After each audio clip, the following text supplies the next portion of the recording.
Hey, everybody. Welcome to another episode of the Mile High Game Guys board gaming podcast. I'm your host, Adrian. I'm Zach. And I'm Jeff. And we're coming to you from nice Denver, Colorado. On the same 24 to 48 hours as the last episode released. Look, like I said, people had days to start it. For our international listeners. This guy. No, look, I had submit at 11:55. So it got uploaded like 11:58. Someone could hit play. Calendar date. Yeah. Like I said, you wouldn't give me last week, all right? So No, because Sunday is the first day of the new calendar. Yes. We also were discussing when we were sitting down that this is probably a record for having to have the fan running in the studio to no fan in the studio that we've had. Yeah, it's back-to-back episodes. back to back. Yep. Within a 48-hour period. From the last episode recording to this episode recording, we no longer need the fan. Yeah. Which, I mean, I guess there probably is there's usually like a transitional zone where it's like, we can go without the fan for most of the episode. We turn it on like halfway through after we've thoroughly steamed up the shower. Also, technically, we did have daylight savings. We did. And so it's an hour later than it was last time. This is also true. So, I've come up with a good episode name. okay. Weather on the 99s. Because it's the 99th, 299th episode. It is. It is. And we were talking about because it's got cold. Accurate. Weather on the 99s. You could even just weather on the nines. Board games. Board games. Zach, what have you been playing? I played last week the first two sessions. I don't know 3-year periods of Ticket to Ride Legacy. I don't know what they actually call them. As did I. Is each game 3 years? It's roughly 3 years apart. First one was Okay. 1865. Oh, I see. And then 1868. It is shocking how little the train routes developed between 1865 and 1868. Some would say it's the exact same map. Yeah. Oh, well, not just that too, but Spoiler technically, alert. some would say all of these tracks got developed and then just broken down. What could have happened in 1865? There was, if you want to comment on that real quick. Yeah. So we started playing Almost immediately, I'm sure. we started playing it, and Andrew was like, man, I don't feel like I would say Atlanta was a small city in 18. And everybody was like, well, something had just happened to Atlanta. Atlanta had just Andrew goes, I guess Atlanta had just burned to the ground. I was like, wait, Atlanta burned to the ground in 18. Oh, yeah. Oh, Sherman. Yes. Yeah. Sherman. Because in this game, there are several of the big cities are marked as big cities, and that actually means something in the game. And that if you make a connection, you get to draw a card. So, but Atlanta is not a big city, so didn't let you do it. Not at this stage. I'm surprised there's a city at all. Yeah. Some would call it maybe a tent city. Yep. Some train happened to just stop by. Yeah. So in this game, you start off with basically it's not even St. Louis. Like it's St. Louis is on the map. Is it? St. Louis, Chicago are the two, I think, furthest. New Orleans, but those is three. The whole map? No. So there is currently nothing west of the Mississippi. And it's not like Pandemic where it was a blank space that you then put stickers on. Yeah, it's not a full board and then a bunch of it's blank. It is like puzzle piece board, and so the board itself ends. Yeah, so we only had about a third of the board right now, which Can worked you out. see the other puzzle piece boards, or are they locked away? They are behind a thing. Like there's a thing that said like frontier pieces, and it's like don't look at these, but I think they're in there. A privacy screen of some sort? A manila folder type thing. Yeah. But it worked out well because we were playing it with 5 people, so we got a full complement. Yep. But the table we were playing on was narrow. And it worked. The 1/3 board that we're playing with covered about 3/4 to 4/5 of the width of the table. So it worked out well. Okay. Yeah. I'm not doing good in this game. Zach could be said to be doing the worst. Yes. Not doing well? Is there like good versus evil in this game? No. Okay. He's not But doing well. There is 5th place and 4th place. Gotcha. And those names were Zach. Yes. I am firmly in the middle. I scored 3rd place both games. It's really infuriating because the second game I probably could have done significantly better Yeah. had I just ended the game instead of trying to keep playing and like Yes. connect more things. Yeah. Overall, is it just Ticket to Ride? So you start off with so far. in the first game, the only thing that's different there are events that you see. There are events, and then the other thing that is a little What bit are different. these events? The events are when you're drawing cards. If this Like all newspaper- white cards are wild for this round. Okay. Yeah. Or until this card gets or replaced. it costs an extra to do this one particular thing, or if everyone's connected to the spot, you get money or something. Something akin And to that's the that. big difference is you earn money in this one. Yes. 'Cause What is the money? So you Points, start basically. off with Okay. you start off with like 5 Yeah, money? you start off with 5. And then you get 2 money for every route you do on your colors. Like I'm blue player, of course.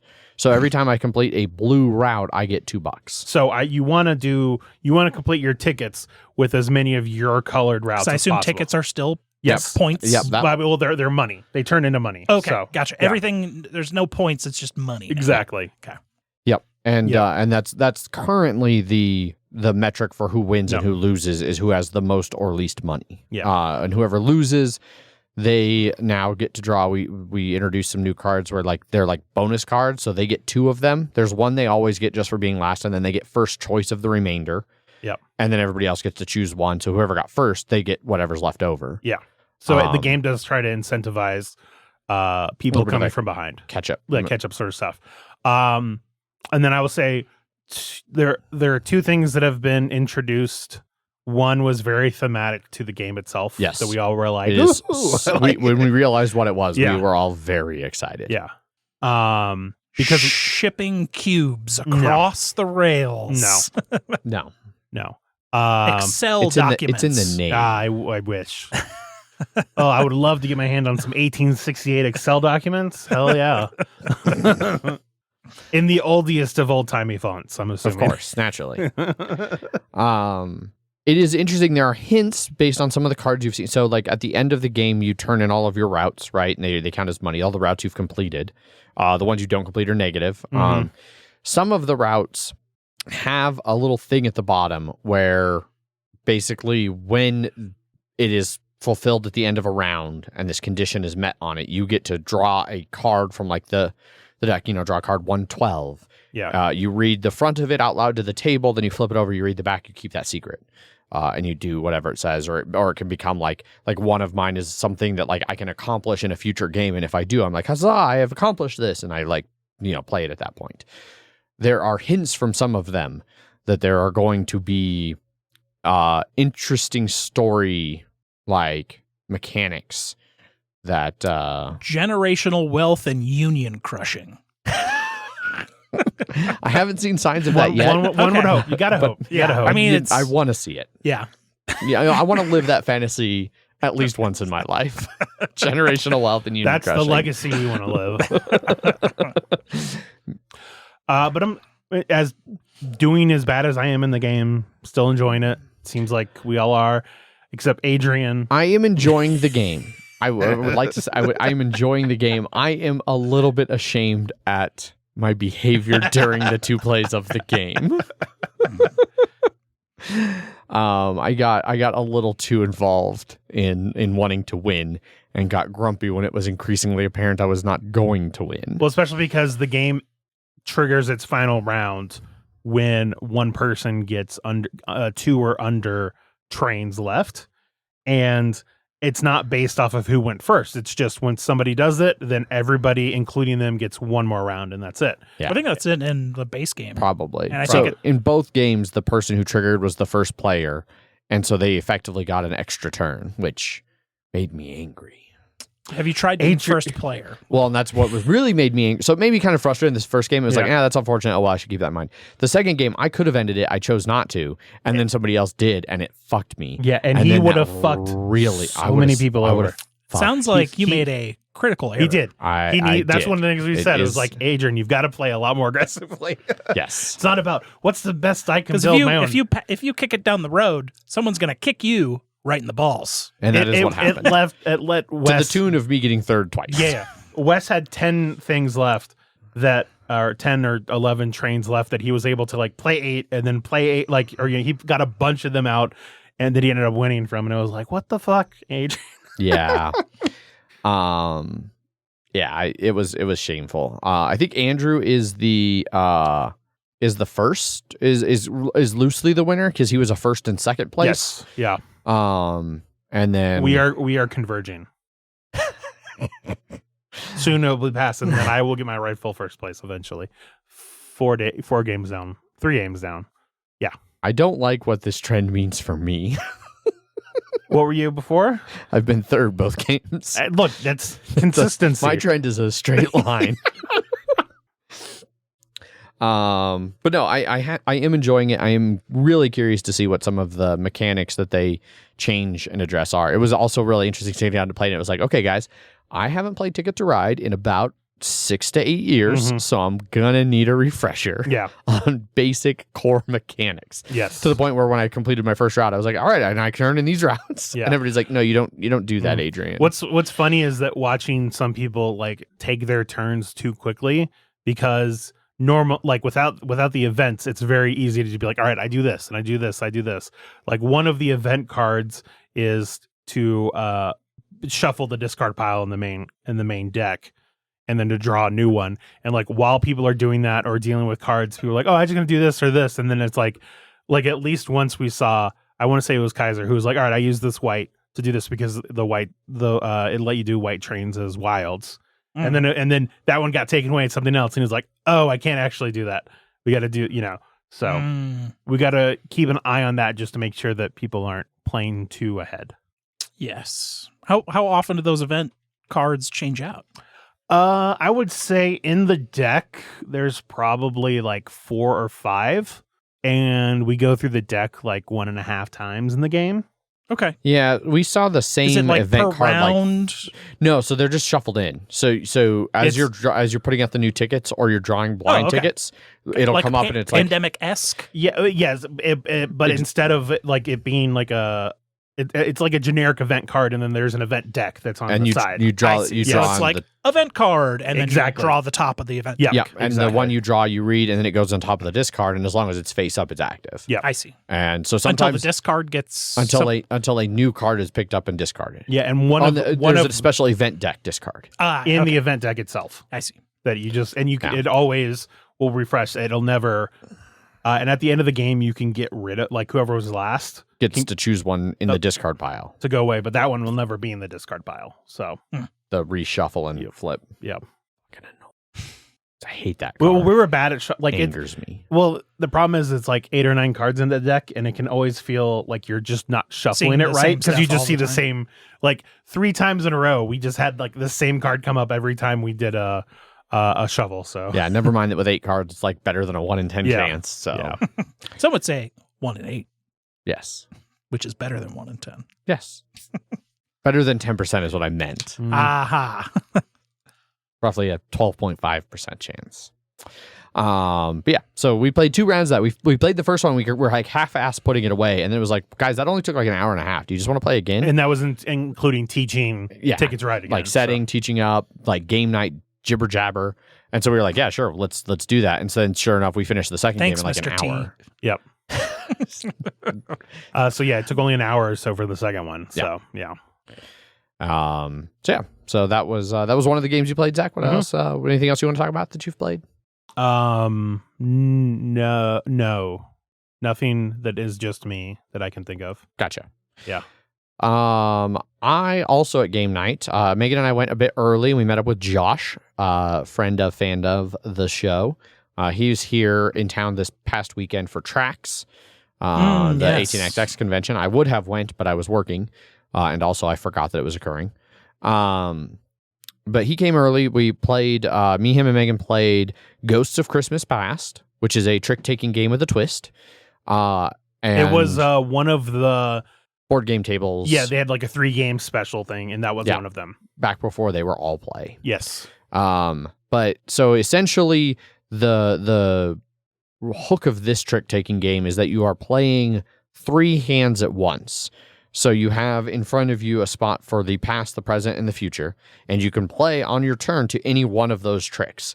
If you are the first one to any one of those hands, if you are the first one to play to one of them, then whatever you play the dial gets turned to that color, and everyone else has to follow that color in that time frame. So if I play to the past a green card, everyone else who plays to the past must play green if possible. Yeah.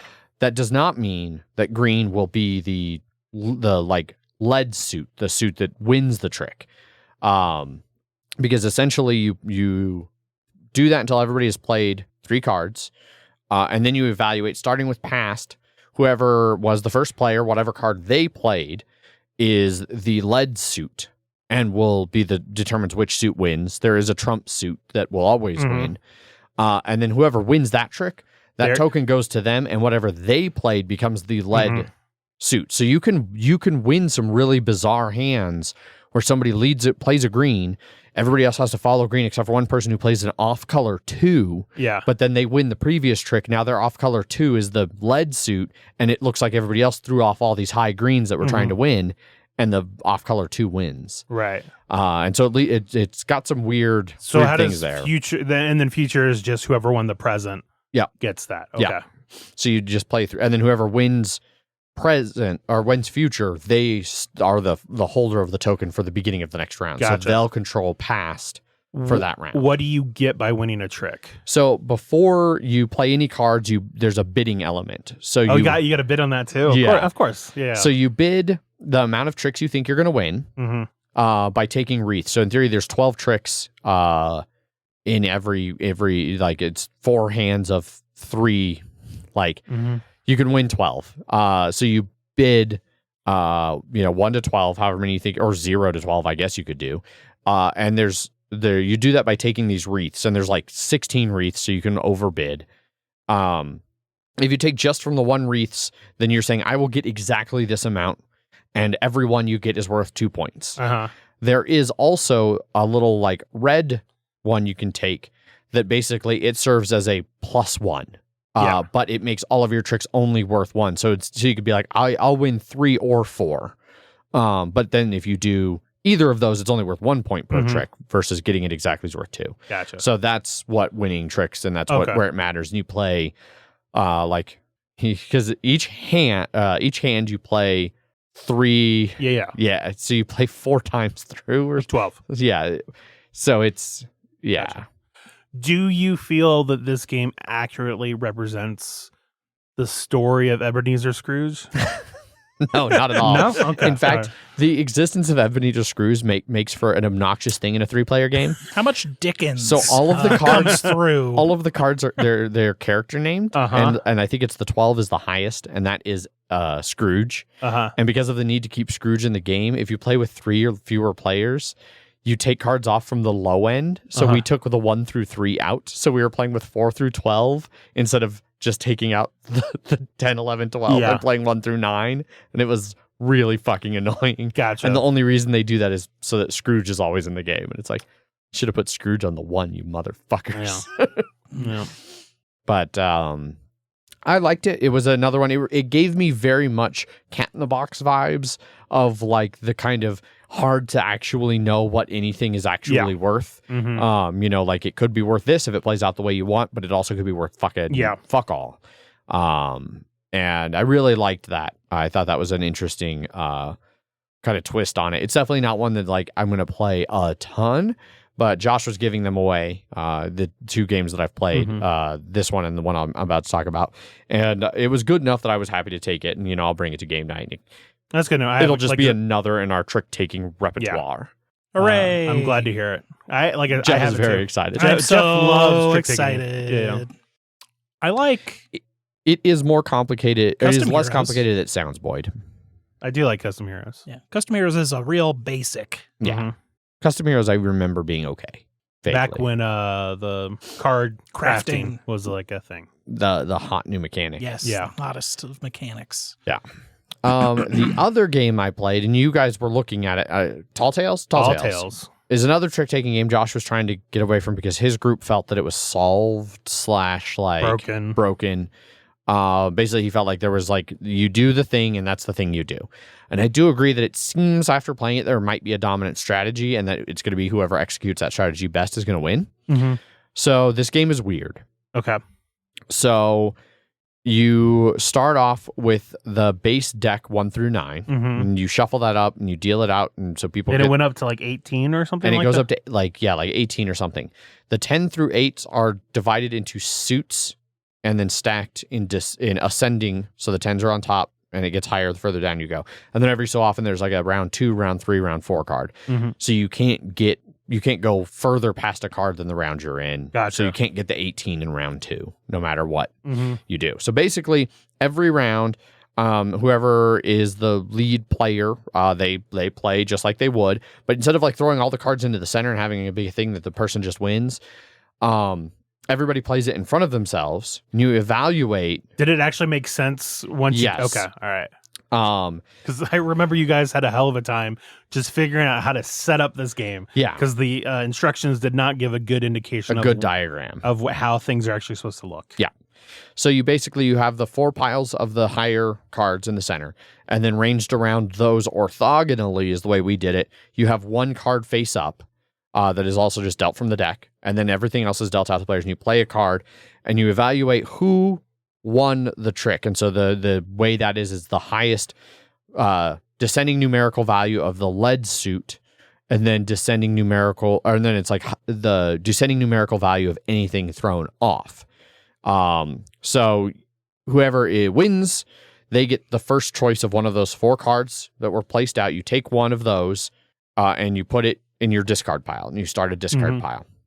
And then whoever has the second highest card of the 4 played, they do the same thing. Yeah. Third, whoever is fourth, they don't take that last card. It goes out of the game. They get to take one of the 10s and put it in their discard pile. Then all of the cards you just played become the new 4, like, whatever those cards were called. They had a weird fucking thematic name for them. And so then you play another hand, and whoever wins gets first choice of those 4 cards from the previous hand, second, third, and then whoever has the lowest card played, they get to take from that stack again, which now would be 3 10s and an 11.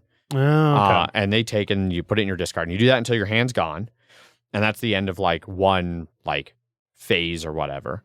You then take your discard pile, pick it up. That's your new hand for the next round. Oh, so you keep The those cards you're winning are building your hand for the next round. Oh, that is weird. Okay. Yeah. At the end of the second round, so you do the whole thing again for a 2nd round. Now you pick up your discard pile. You sum the value of all of the cards in it. Uh-huh. That is the first part of your score. Okay. So like over 100 easily. Okay. You play that hand out. You pick up your discard again for the 4th hand. You play that hand out. You pick up that discard pile. Now at the very end of the game after the 4th round, you sum that and multiply it by 2, add it to that first summing, and that's your score, and whoever has the highest score wins. So it could be like 100, and then your next one could be like 200 times 2 is 400. Add those together is 500. Yeah. So scores were absurdly high. Okay. And that's essentially the game. What is... So the kind of broken nature of it is because when you're last, the lowest card played, you get to take the 10s. There is an interesting balance between in scoring rounds, you want to you want to have a very bad hand to play low and take a lot of those high cards. Yeah. But then the next round, you want to use those high cards to take a bunch of low cards. And like, so Josh felt it was very much whoever does better at it is going to just do better at the game. Gotcha. And that's kind of how his group felt after a couple plays. Because you said it was at the ends of round 2 and round 4. Or 4, okay.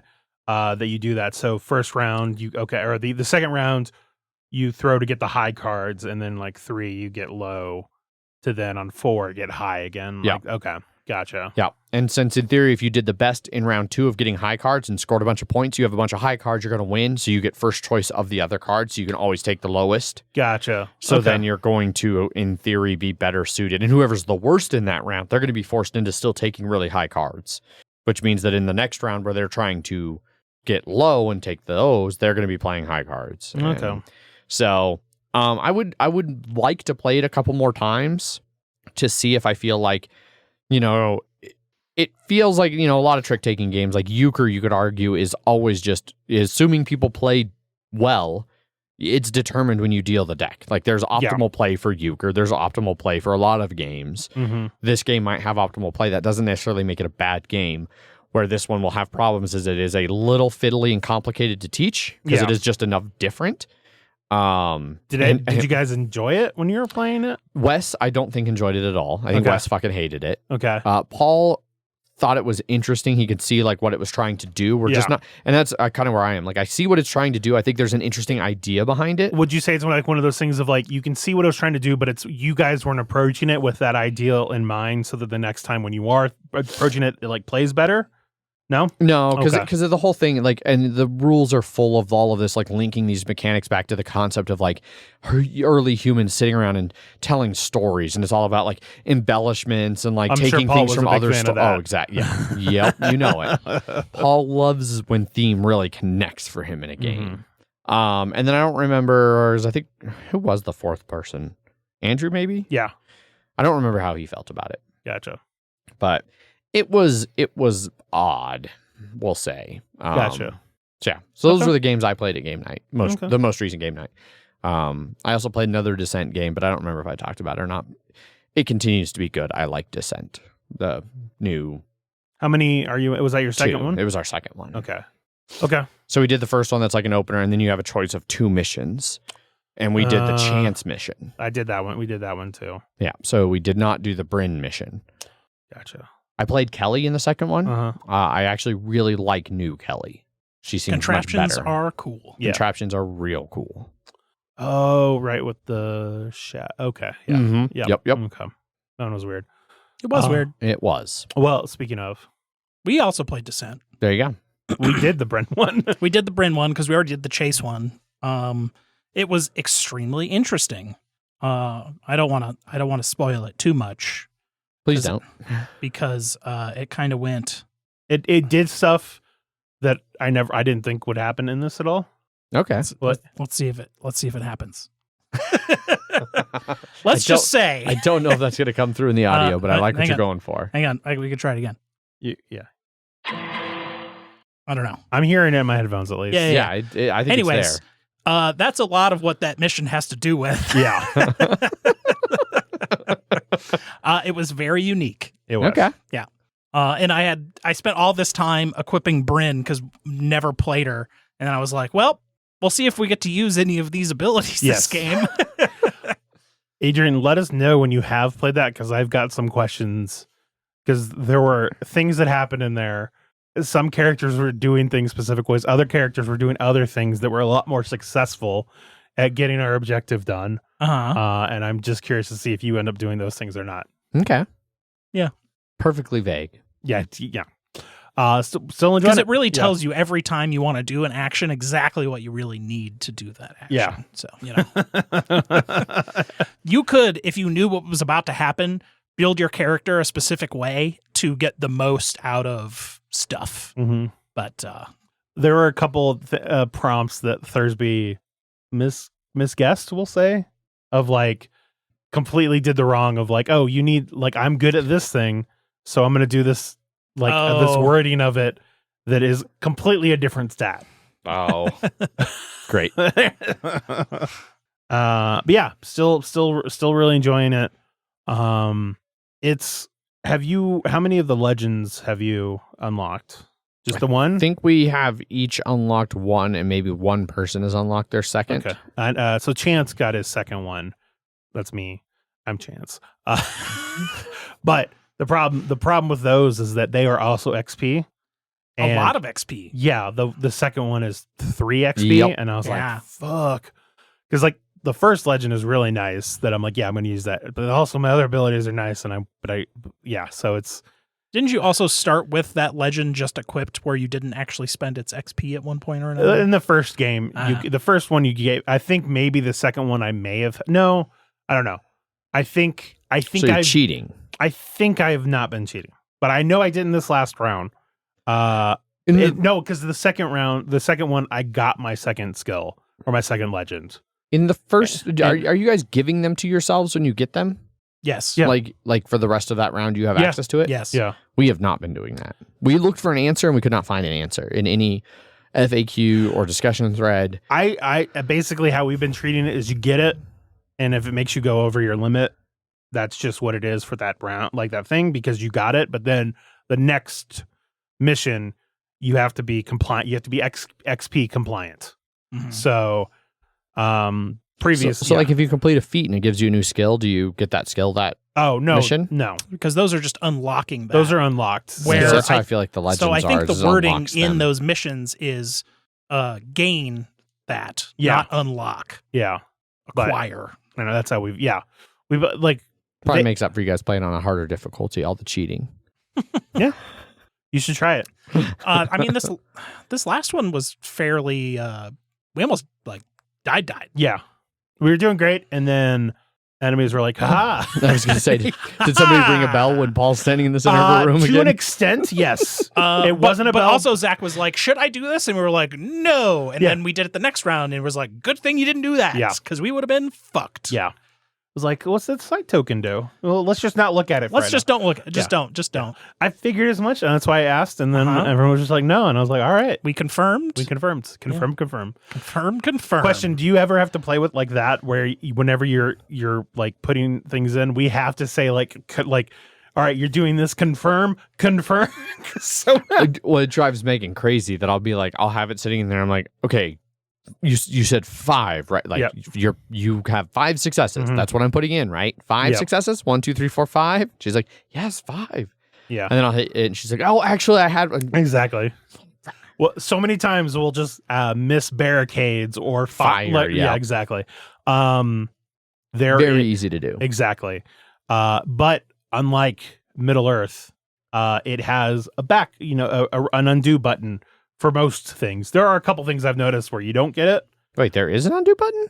Yeah, there's an arrow So that's top. there's the message bar, and the top left of that is undo There's like an undo thing. So for almost anything. yeah, almost anything. Yeah. Yeah. So when you do a thing wrong like that, you can be like, oh, all right, whoops, Undo. undo Go that. back. Yeah.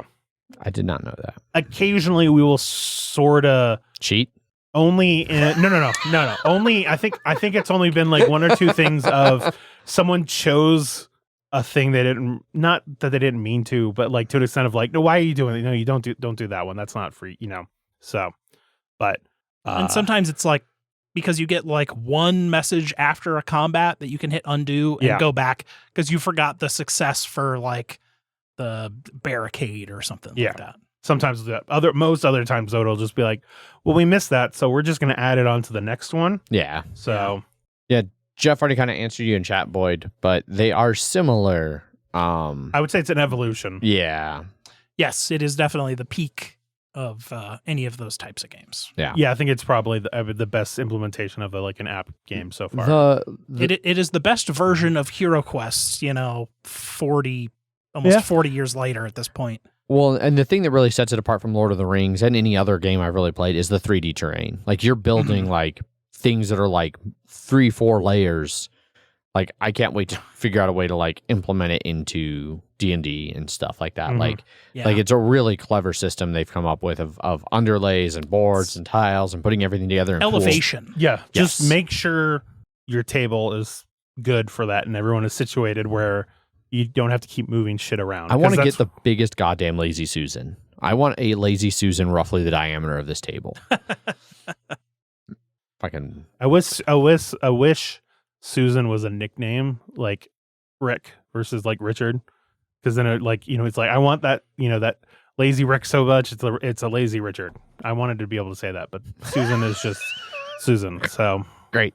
Thanks for sharing with us. I just wanted everyone else to be where my mind was at that moment. So Suzanne. Right on. What else besides Descent have you all been playing? Anything else?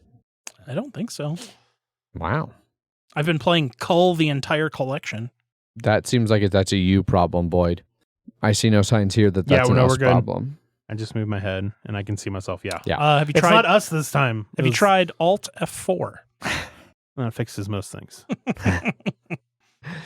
Yeah, there's a big fucking pile of board games next to the other big pile of board games in our living room. It used to be one big pile That's of true. board games. Now it's and 2 big it's piles.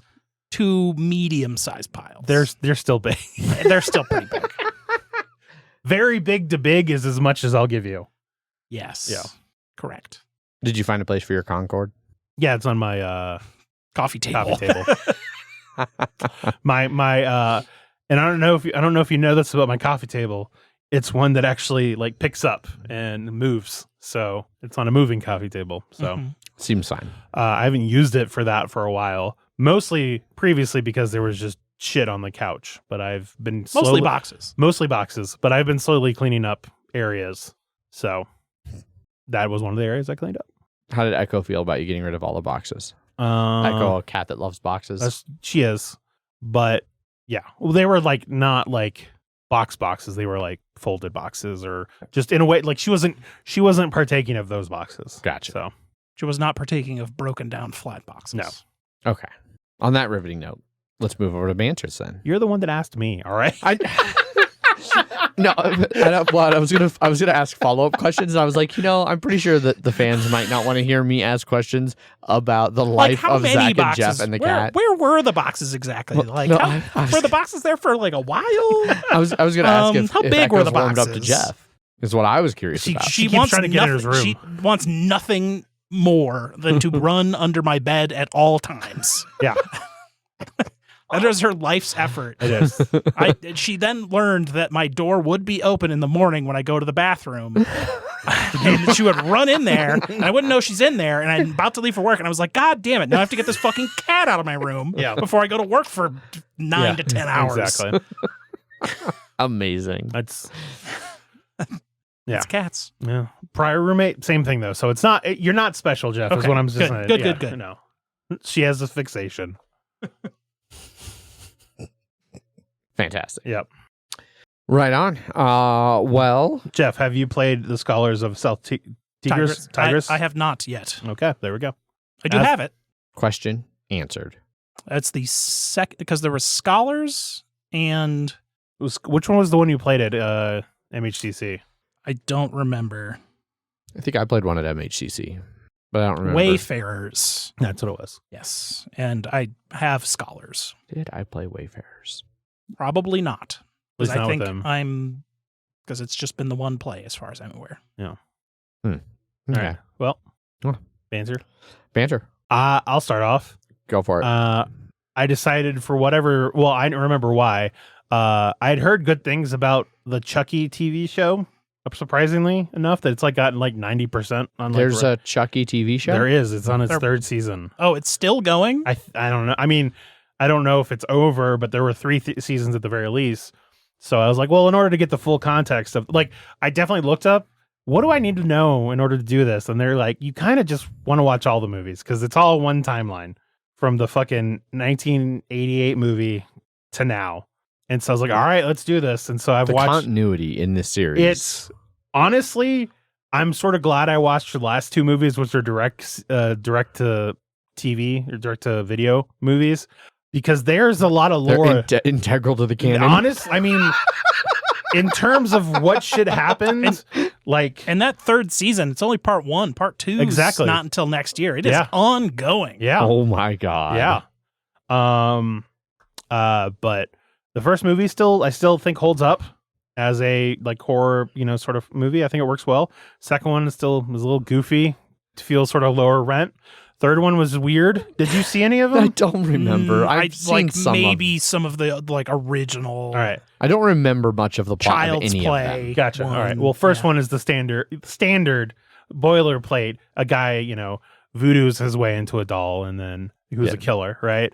And then the second one, the mom from the first one is put into psychiatric care because no one believes that there's a killer doll, and so he's in foster care, and then the doll fucking comes for him again. Third one, The Terminator 2 Yeah. of Yeah. the third one, which was made 1 year after the second one, takes place 7 years after that second one, where he goes to military academy, and then the doll fucking comes back. Because I don't know if you know this, corporations, they keep me like, oh, it's fine to make that never happened. So we're gonna make the original doll, melt him down, bring him back up. When you know it, his soul was still in that one piece of blood that dropped into the plastic. And so, Oh. yeah, Naturally. and so he went to military academy, and then the fourth one, the Bride of Chucky. That's where Jennifer Tilly came in as his old girlfriend. She becomes a doll. I feel that came many, many years later. It did. Well, that one was in the 90s. Like Yeah. it's only been like 10 or so years from that, like from the first one to that, and then they go on a fucking cross country tour with these two kids. One of whom was Katherine Heigl, which I was very surprised to see. What? Whose dad was John Ritter, who died via nails to the face Jesus. from an airbag. But Because it was 88, 90, 91, 98. Yeah, 98 was in that one. Yeah. And then at the end of that one, the two dolls fuck in Yes. Bride of Chucky. And so at the very end, she gives birth. And Doll birth. because voodoo pregnancies are like real quick, because in the fifth movie, Seed of Chucky, dealing 2004. with the kid who is, it's like 8 years or it's 6 years after, although they may say 8 years. So he's like a doll that's like growing up, and he's played by one of the fucking hobbits, Billy Boyle. I don't know, but one of the hobbits, Billy is Boyd. Billy Boyd. Pippin. Yes, he voices him. Great. And then Right off Return of the King, Yeah. by the way. yeah, right. Yeah. 2004. Why yeah, not? Yeah. And this one, they're making a Chucky movie, so it's doing the Scream style thing of like being super referential. Jennifer Tilly is trying to be, well, let me rephrase that. She's trying to be the Virgin Mary in a Red Man movie of Mary, Sure. the Bible stuff. Yep. Yeah. And then the doll takes control of Jennifer Tilly again. And then Wait, so Jennifer Tilly's not an doll? no, it was her character was an adult, and then the doll takes control of Jennifer Tilly, the actress. Great. As Jennifer Tilly. I mean, as yes, but Okay. like also her character. But then the next one, so that was the final movie that went to theaters, because a lot of people were like, "This is too fucking weird." As not- herself. It is actually Yeah, Jennifer yeah. Tilly. Yeah, it is herself. As herself. Yes. Yes. And she's playing the voice of the doll too. And then 9 years later, And then no, at the end of that one, she gets Jennifer Tilly pregnancy via Chucky's artificial insemination, we'll say. We'll say. And she gives birth in like 2 days. Once again, voodoo pregnancies, real quick. Sure, And naturally. then she gives birth to 2 kids, because the kid has gender dysphoria, wants to be Glenn and also Glenda. And then Jennifer Tilly's character has twins. And so they're both the twins. Like, I don't know. Anyway, the next one, Curse of Chucky. Curse of Chucky. This is 2004 to This was 2013, because Seed of Chucky made 20 million worldwide, yes, if that. Yes. Yeah.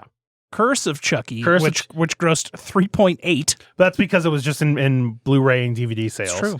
2013. This one, nobody, you don't know any of these actors. They are fucking low rent as shit. Except for the daughter. Her name's Fiona. The daughter of the voice of Chucky is the main character in this one, Nika, who was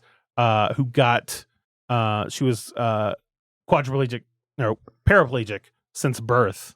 So she's in a wheelchair. Okay. And you find out her family, like the doll comes shipped here, you don't know why, and then the doll starts killing people because that's what. Well, there is another Lord of the Rings alum.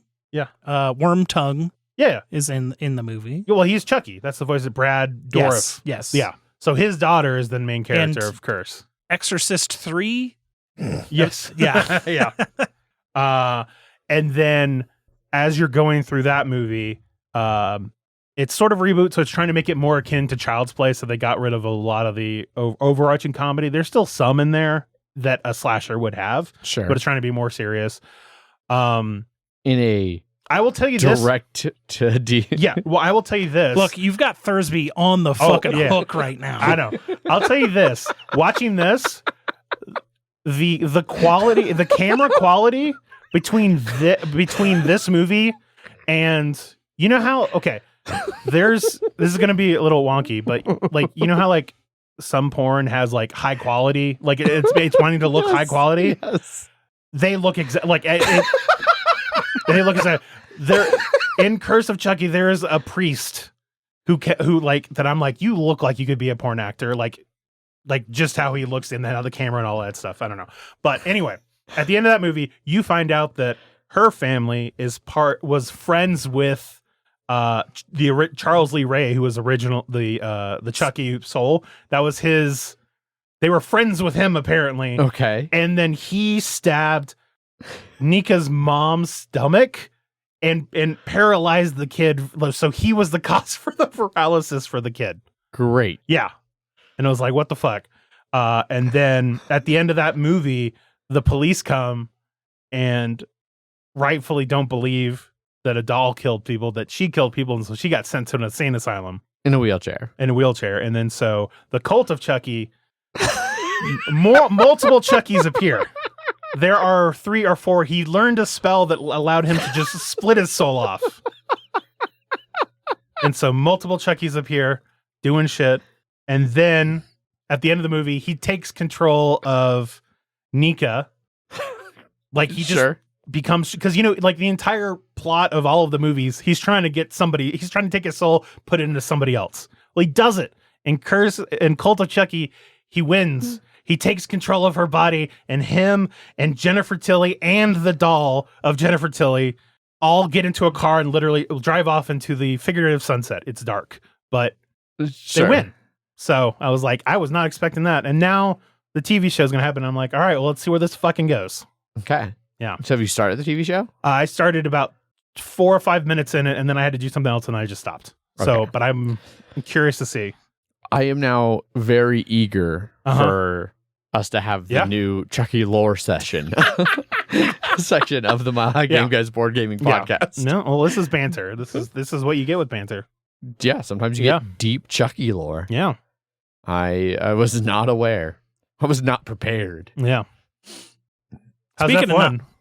Fine. Okay. All right. I want to know what Just Transition was. Speaking of Chucky lore. Forgive my interruption. Go ahead. I rewatched / finished all of Metalocalypse. Okay. Because we had seen them live, and that was cool. Mm-hmm. But I never finished the series. I think after I had rewatched season 4, I was like, I have seen some of these episodes. And then I never watched the rock opera. Doomstar Requiem. Yep. And then there was Army of the Doomstar, which was the new movie that was released a decade after the series was canceled. And that one is just a regular episode in the terms of like its styling, right? Yes. Okay. It's not another rock opera. It is not another rock opera. Okay. It is That's slightly disappointing. It is a high budget. Yeah. Hour 40-minute movie. Oh, I didn't realize it was that long. Jeez. Yeah. Okay. Hour 20, hour 40. I mean, that's in there. basically half of the season normally. So, well, they had a 30-minute season for season 3, and then they went back to 10-minute for season 4. Okay.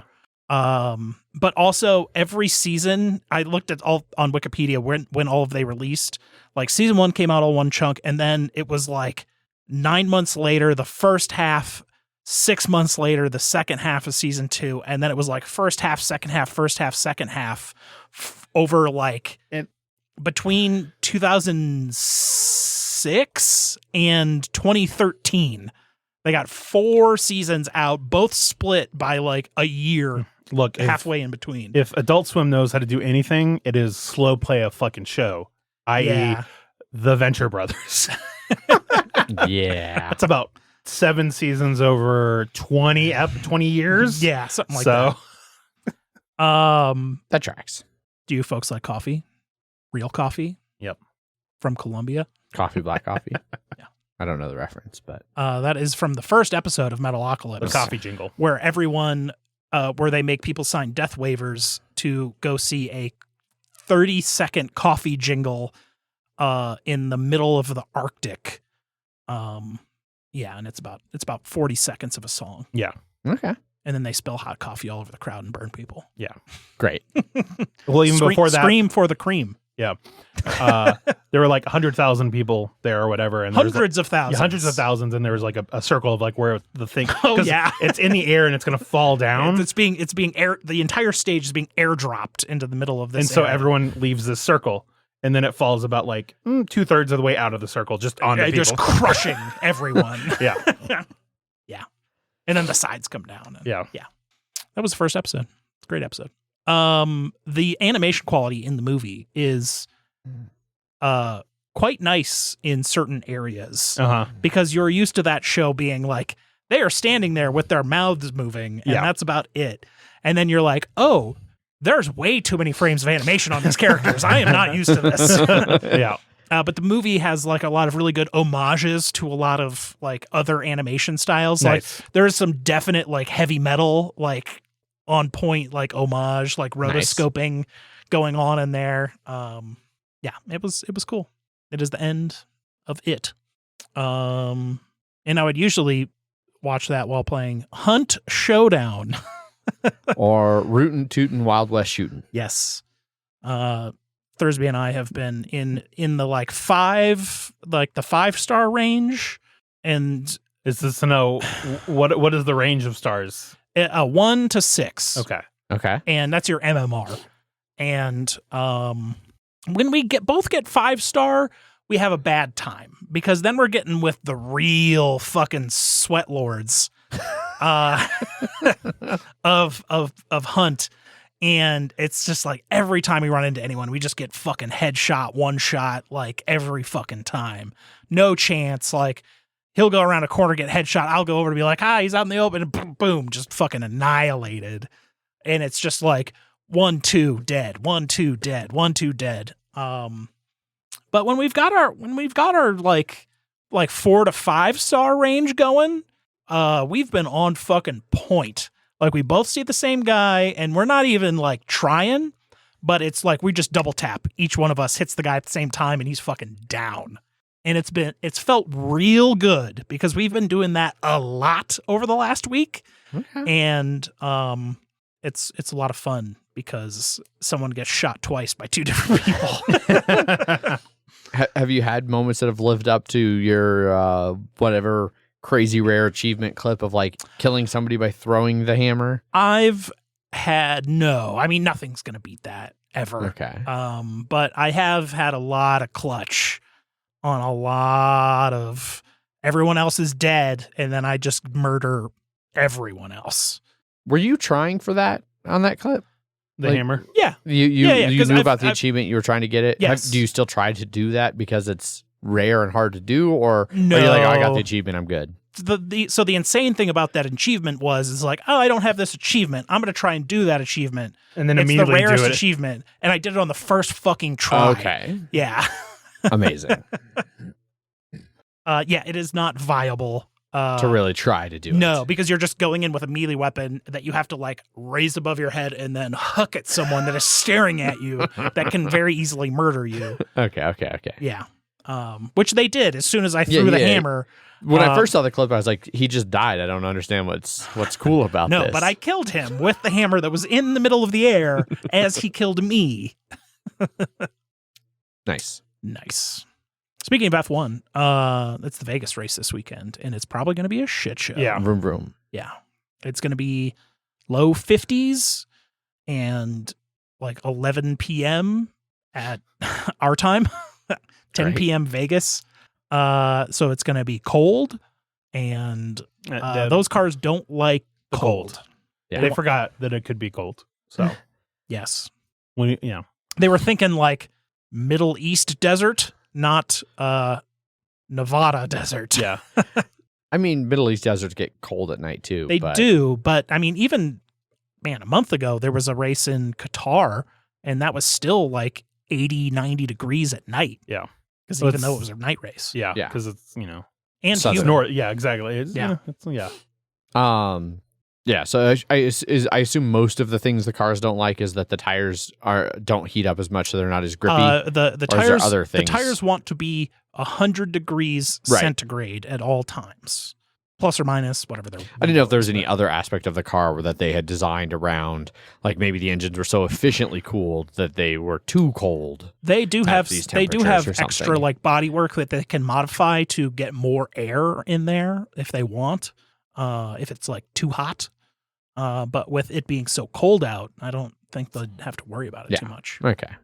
And then there's condensation. They have to hit the wiper, and then Yeah, it's easier to turn heat on So- versus cool, So there are issues because they have those like tear offs for their visors.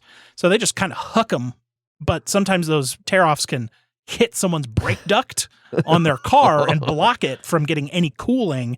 So they have to pit to take the fucking thing off before their like brakes explode. So if you're hucking them off, you want to throw them at the guy behind you because fuck them. Yeah. I was going to say, so you're saying there's a viable strategy to like becoming just so good at doing that. That anytime somebody goes to overtake the airflow off those things is insane so much. But yeah, if someone catches like one of those tear offs, so what is the tear off again? Like they're of your helmet visor. So if you can, there's like layers that you can peel off. Oh, so you can throw multiple of them. Absolutely. Fucking. they're like goddamn banana peels out on the fucking track. Yeah. There's the title.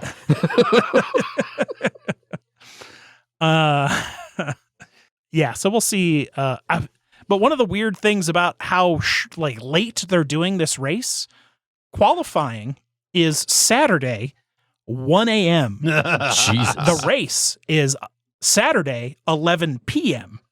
Jesus. Yeah. So like 22 hours later, they're not done with qualifying until almost 3 a.m. on Saturday. Yeah. I am not watching that until the morning. And we'll see if I even stay up late enough to watch the fucking Saturday. Right. Probably understandable. Yeah. We'll see what kind of shit show it turns into. It does not sound like it's a well thought out operation. Yeah. Gotta get those sweet US billionaire dollars. Yeah. So the also another one of the weird things is usually the tracks owners are the ones that like put on the event, but this one is done by the company that owns Formula One.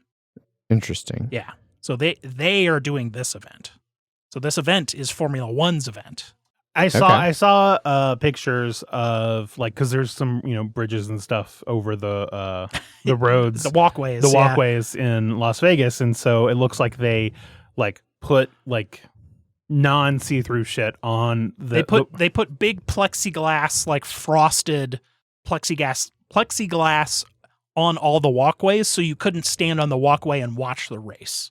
Yeah, but people were like, I could just tear the frosted little plastic bullshit you put on this thing off, and then I can see right through. Yeah, because they want people to pay the couple $1,000 in order to watch it. A few $1,000s. Yeah.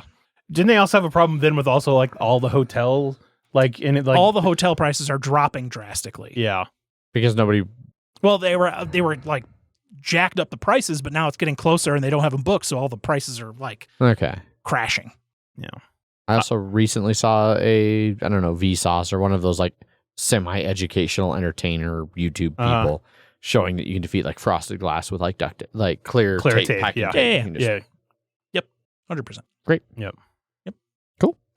We saw the Marvels. We saw the Marvels. It was fine. The Mevels. I liked it. I didn't hate it. I didn't love it. Like it was fine. I don't think it was the worst of this. It wasn't. Yeah, it was not even the worst of Phase 4, let alone the worst ever. Like people were saying it was going to be worse than Hulk, and it's not. No. Not even fucking close. It's still way better than Thor 2. Like some of the notoriously bad. Mm-hmm. I would maybe put it above. It and Quantum Mania are close. I definitely like it more than Thor 3. Fucking 4. Yeah, 4. Love and Thunder. Yeah. Okay. Quantum Mania had a great villain, and then it was sort of meh everywhere else. I felt this one had a very forgettable villain, but had some good character dynamics between the Marvels themselves. Yeah. I enjoyed that. Yeah. So, I don't know. Quantum Mania, Jonathan Majors' character was good. Yeah. But it also had MODOK. And MODOK might be one of the worst things I've ever fucking seen. Fucking hated MODOK. I really like not Miss Marvel. yes. Miss Yes. Marvel. Yes. Yes. I really like that character. Yeah. I think She's great. Her parents are great. I love her whole family dynamic. The entire family. Yeah. That fight was frustrating to me because it was like, you guys should just run away. These are like fucking Krull fucking aliens. Like alien soldiers. But I'm glad they didn't. Yeah. It was fun. I thought some of the action scenes were pretty cool, like the way they worked with the like teleporting around. I know some people have complained that it didn't seem consistent with when they would teleport. I think it was when any two were using their powers at the same time. At the exact same time, yeah. and then like it was like once they turned on their powers, then they switched. But then they could keep, if the powers kept going, they could keep using them. Yeah. Yeah. No, it didn't. Some of it felt a bit like a little bit inconsistent, but it wasn't enough for me. Like I bought it well enough to be like, that's fine. You know, anything else that happens, there's, you know, vaguey, waggy, timey, wimey, space Wibbly, stuff. Yeah. wobbly, Wobbly. timey wimey. Well, Sir. yeah. Well, no, because that would be whatever TARDIS show is. Who's This about is to hit their different. 65th anniversary. Yep. Doctor Who. Yeah. Daleks. Yes. Close enough. But Can you tell I don't watch the show? I thought a better Marvel thing is that Loki finished up. I know you haven't seen it yet, I've so not no seen spoilers, the finale. but I will say I really, it seems like everyone has enjoyed, that has at least commented on our thing, had like really enjoyed how it ended up. I've seen people saying they like season 2 more than season 1. At least so far, not having seen the finale, I'm not sure I agree. I think But the finale, I do like it. I feel like the finale, how did you watch 5? Yes, Okay. I've watched everything Okay. but the finale. All right. I feel like the finale really ties everything together in a way that I wasn't really expecting. Okay, So, cool. I don't think season 2 overall was as good as season 1, but tied together, it's probably one of the best things Marvel has Yeah. done, period. Yeah. Good. And that finale is probably the best ending they've ever Yeah. done. Okay, yeah, good, and it good. definitely feels like they were telling. So, like how Andor, at least supposedly feels like it's supposed to be like one story. Like this one does feel like 1 and 2 were part of one big story. Okay, So cool. that's all I got. Okay. I don't have a lot else either for banter. I've been playing a lot of 7 Days to Die, but that's a game that's been out for fucking 20 years and 1,000 updates. And As an original Kickstarter backer Yeah. of that game, I have not played very much of it. I've switched over to the Darkness Falls mod because it is objectively superior in almost every way. Neat. So there you go. Cool. Well, I guess we can move on to some news and Kickstarters. Yes. Is it both? It might just be crowdfunding, It's just Kickstarter. aka Kickstarter. Oh yeah, I guess it is just. First up is Undergrove. Very well funded, $306,000 of its $10,000 goal, almost 5,000 backers, about 3 weeks left to go, and you can get this for its most popular Mycologist edition pledge of $69. Nice. Yeah. So this is the latest from Elizabeth Hargrave of Wingspan fame. What span? She's partnered up with Mark Wooten. I wasn't sure if you were paying attention when I was reading those. Yeah, I heard that one. Yeah.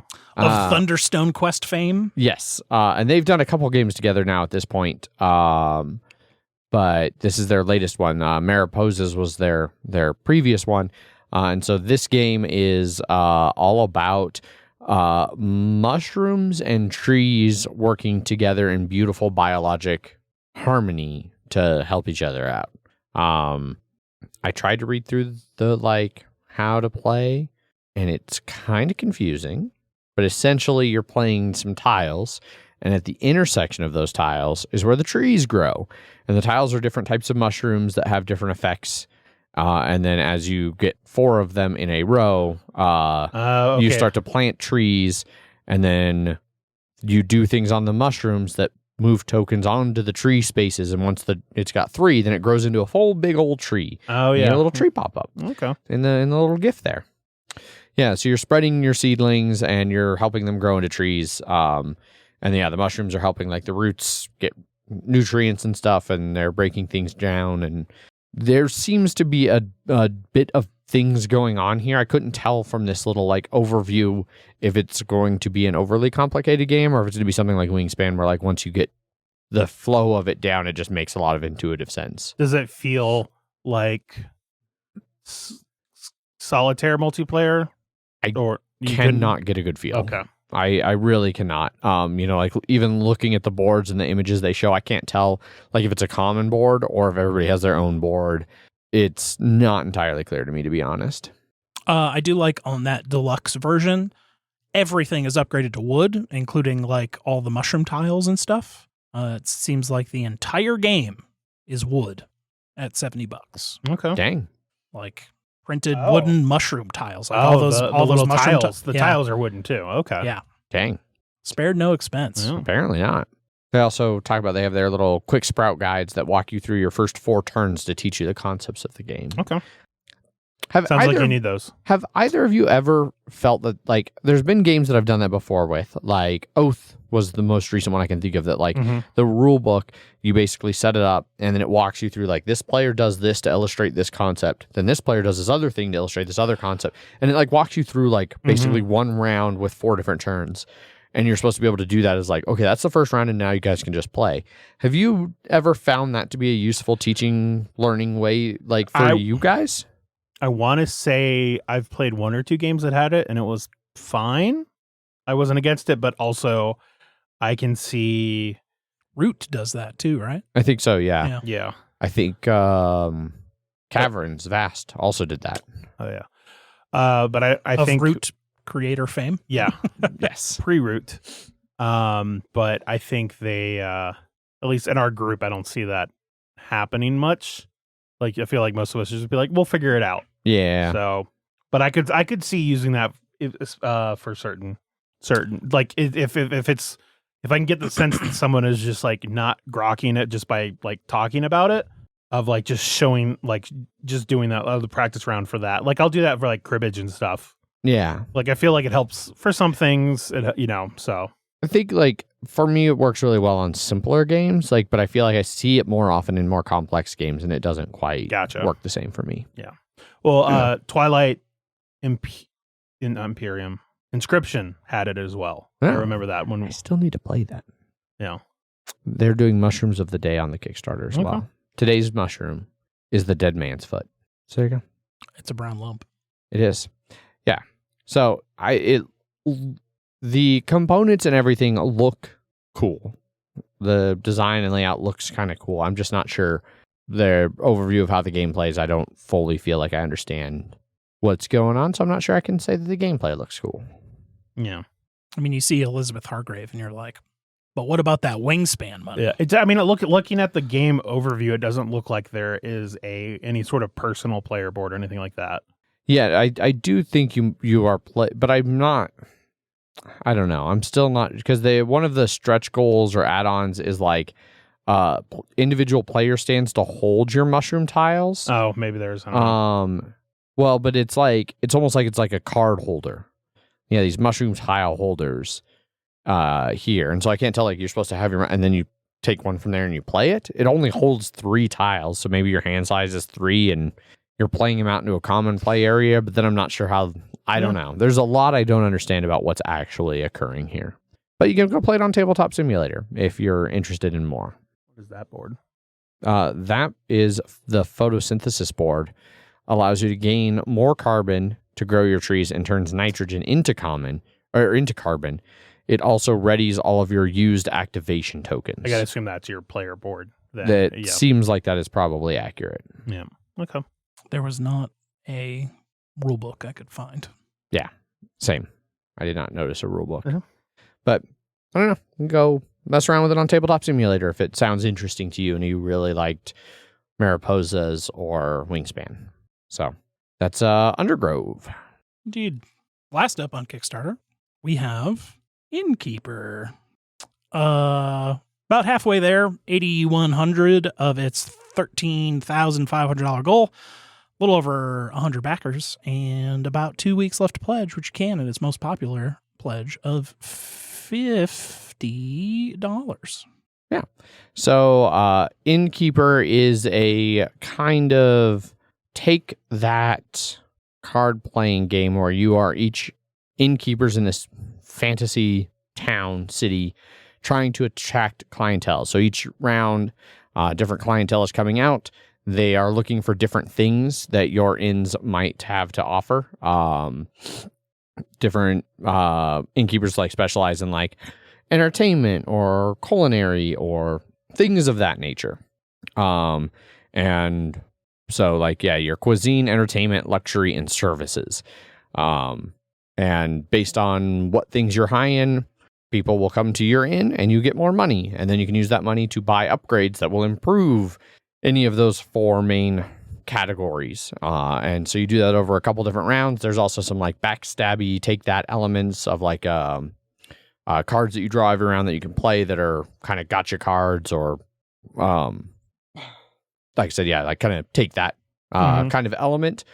And then as you earn money, it goes behind your player board.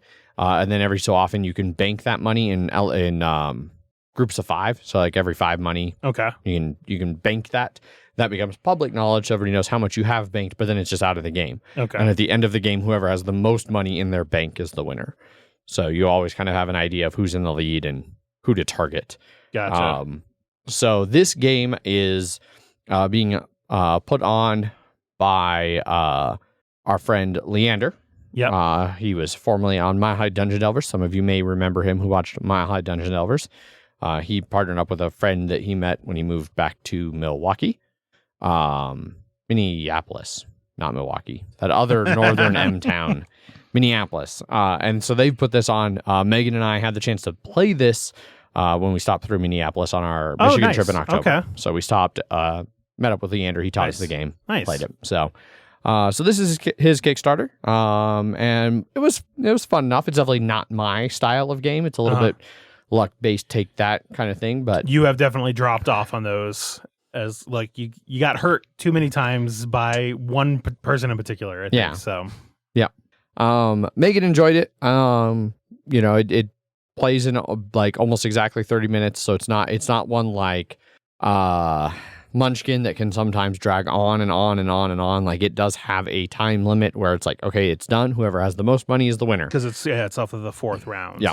Yeah. So That's always for these kind of games, that's very important. for takeout. You definitely want that. You want you want some sort of endpoint that you, at the very least, you know you can wait towards, right? Yeah. So yeah. So Nice. so yeah, it's like I said, it was a fun little take that kind of game. I lost badly. Leander won. Not surprising. He's played it significantly more than the rest of us. He seemed to understand some core concepts a little bit better. Yeah. Hopefully you're just like, well, these are asterisks on your wins. You know that, right? Yeah. Yeah. Megan caught on quicker than I did, which is why she got second, and I did not. Were you guys playing on just like a prototype like copy, or was it like one that they had actually made? It was pretty close to like a full production. There were definitely a few things that like, he had scribbled things out or changed things like, yeah, this is going to be different in the final copy because we play tested this a bunch and it wasn't working. And so we're changing it up. Gotcha. I do. Yeah. We saw them at Gen Con for a little bit because they were at the, not demo, like there was some room in there The that's good. playtest hall? The playtest. Yeah. There's a playtest like area that they were at. Yeah. There was some name like First Experience or First Exposure. First Exposure. Yeah. Where I played Cascadia all those years ago. Yeah. Your 3, your friends. And you just played with you 3, right? Yep. So it was just the 3 of us. Gotcha. Okay. Yep. Cool. It was fun enough. So there you go. That's Innkeeper. Go check it out if you are interested in supporting a very small new publisher designer combo with a little take that game. Yeah. Yeah. Right on. Minneapolis. It's right there. Right there. Right there. Yeah. Well, Minneapolis, Milwaukee, they're basically the same place. I mean, they're not too far off. That wraps up our news and Kickstarter crowdfunding segment. And so that pretty much wraps up the episode. We don't have any listener feedback. If you would like to send us some listener feedback, you can email us. Emails at milehighgameguys.com. And my brain froze. Uh-huh. I felt like I saw you looking at me to then start saying something. Yeah, I don't know what happened. That's fine. It's been a while since we've done the full thing. Yeah. And so I forgot what the other ones were. So we're just going to stick with emails. So we can just, you can catch us on X at a local rave near you. Yeah. Yes. As always, I've been your host, Adrian. I am still Zach. And I'm Brutal Jeff. Bye. Bye. Bye.